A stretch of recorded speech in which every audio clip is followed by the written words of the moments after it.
is a commission?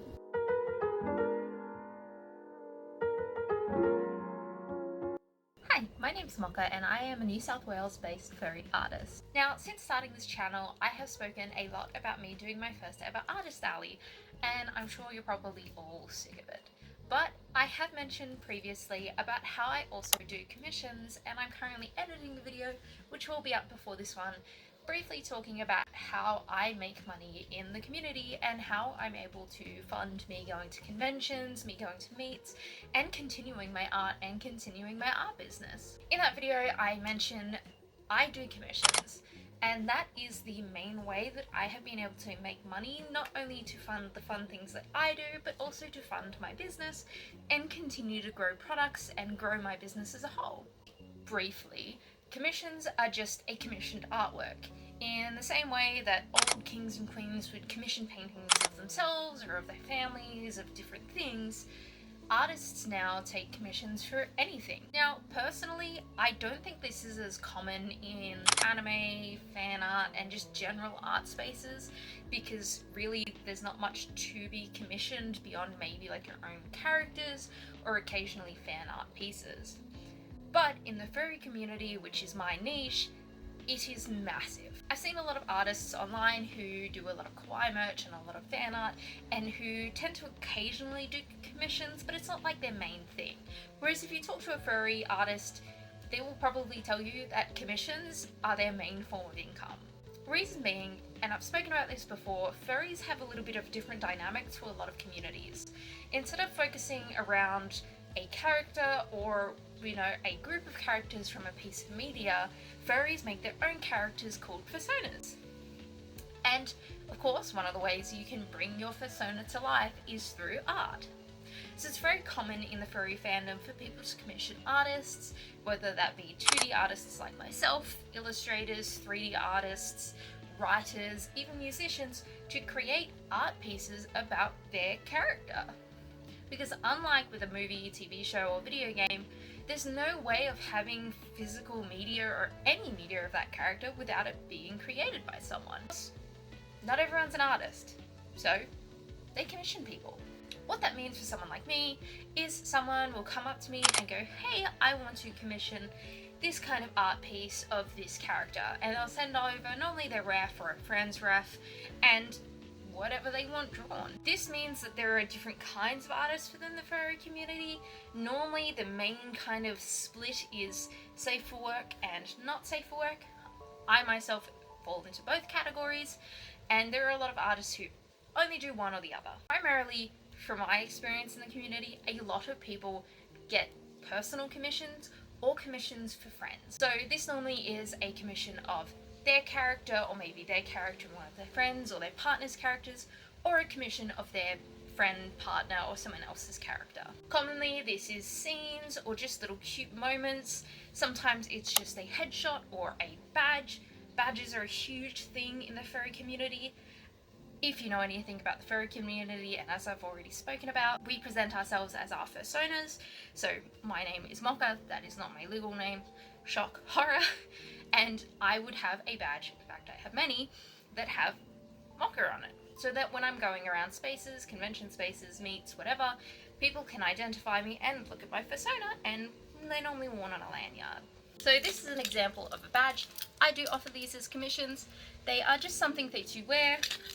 Now my lanyard is very noisy because I have a lot on it, but it's just something you put around yourself, and it'll have your persona, your name, and if you're like me, it'll have your socials and pronouns on the back as well. And that's a very furry type of commission. I'm not really too sure if other communities do a similar thing, but badges are very, very common in the furry fandom. Back to the question, what is a commission? Well, it's just an artwork that someone pays for. So for me, this has been my main source of income for many, many years. For me, I take a variety of commissions, and I'll talk very briefly about kind of how commissions are done and how artists kind of function in terms of taking commissions. Now, every artist is different, and this will vary very much depending on what you offer, what kind of artist you are, and what you're comfortable with doing. So first on a commission list is normally a do's and don'ts. Of course, when you approach an artist, obviously you're not going to go to an illustrator and ask for a 3D model or for a fursuit. you probably have already approached an artist and you know what their style looks like, you know what kind of art they produce. You look at their price sheet, they will have a do's and a don'ts list, or hopefully. If not, you can always reach out to the artist and go, hey, what are you comfortable with doing? Essentially, a do's and a don'ts list is really simple. As the name implies, it's what you do and what you don't do. I have this on my price sheet and it just briefly outlines the things that I am comfortable with doing versus what I'm uncomfortable with doing. I always highly encourage that if you are a commissioner, approaching the artist and always clarifying things, because do's and don'ts tend to be a little bit broad. And so if you're unsure, just approach the artist. Just be like, hey, I'm not sure if this would fall under XYZ.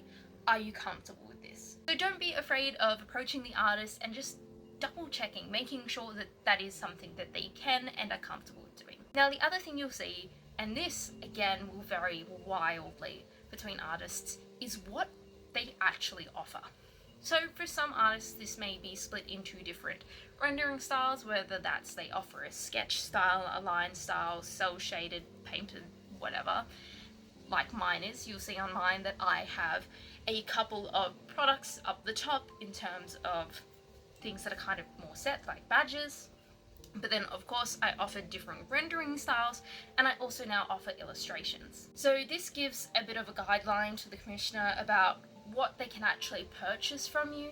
Now, not all price sheets will have everything they offer, because if you're someone like myself, I offer badges, draw-overs, custom engraved glasses, kimono nomi tags. Those sorts of things just become clutter on a price sheet.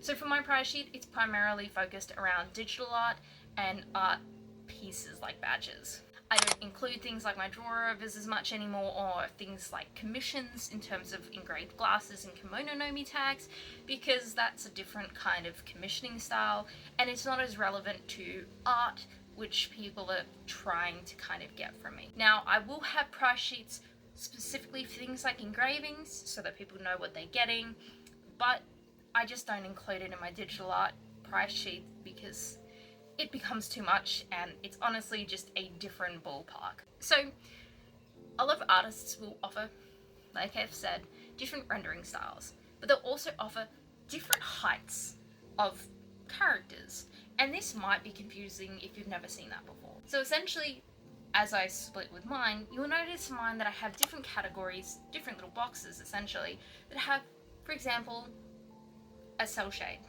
and then you'll have a headshot, a half body, a full body. What this essentially means is how much of the character I'm actually drawing, and that will change the price dramatically. Something like a headshot, of course, is a lot less work than a full body. And there's, of course, additionals, like if people have props, if they have overly complex characters, if they have extra characters, if they want backgrounds, etc. And that's part of the reason why I started introducing illustrations, was because I had a lot of people who wanted a painted style from me, but also wanted a bunch of props and extras and all this other stuff. So it's easier to combine it as an illustration, where when you purchase an illustration, you were getting a background, full lighting, fully rendered, pretty much a whole scene. Now, not all artists offer illustrations. It really does just depend. I used to, and for many years, did just what I called a painted style, and then if people wanted background and lighting, that would just cost additional. I just ended up having so many people who were purchasing that I made it its own separate thing, so that it was just easier on myself and the commissioner. But commissions don't always have to be digital art. They can be traditional art, they can be like my engravings or my kimono nomi tags, and those will have different pricings and different layouts of a price sheet, because it's a very different kind of pricing thing than digital art. With digital art, you don't have to worry too much about pricing things like materials, and you can offer a wider range of things than if you're doing, for example, these engraved glasses. So a little bit about why I keep these separate is because these are very limited. There's only so much I can do in the space of a glass in comparison to what I can do with an entire digital canvas. This glass can have about 5 to 6 characters on it, and mostly only headshots. I probably couldn't get away with doing a full body on it. Additionally, I have to purchase the glass, I have to purchase the engraving pen. If people want painted elements, I have to pay for the paint, and I have to pay for materials overall. This is going to have a different pricing scheme than digital art, where My tablet's already paid itself off. I only have to pay my subscription for Clip Studio, and that's it. I'm not paying for the material cost of the glass, the engraving pen, the paint, all of that. Now, if someone offers something like a 3D artwork or a physical piece, their pricing, of course, is very different. Now, I am very new to offering what I would call more physical pieces, so I'm not really going to talk too much on the pricing of that because I'm very new and I don't have a lot of experience in that. Additionally, the commissioning process for them is very different. Like I said with the glasses, it's a very different process because I can only get so much on the glass, so it's harder to kind of lay out in a nice grid. I can do this, that, and the other because it really depends on what the person wants and what the person is after and whether or not I feel comfortable in my ability to put that on a cup. That's one of the main ways that I make money is through commissions. There's a bit of skill that goes into pricing things, and I can do a whole nother video on how to price things. But that's a little bit about commissions and how to set up commissions and how to understand what commissioning is and what a price sheet is. Now, I probably should have said this at the beginning, but this does just focus on more digital art. Unfortunately, as I've said, I'm not too versed in commissioning physical artworks or physical pieces or things like 3D models, more expensive, unique things like that. Those have a very different pricing scheme because they're a different thing entirely. But if you have any questions about how to start commissions, about what a commission is in more depth, let me know down below. Remember to pop us a follow, and I love you all, and I'll see you in the next one.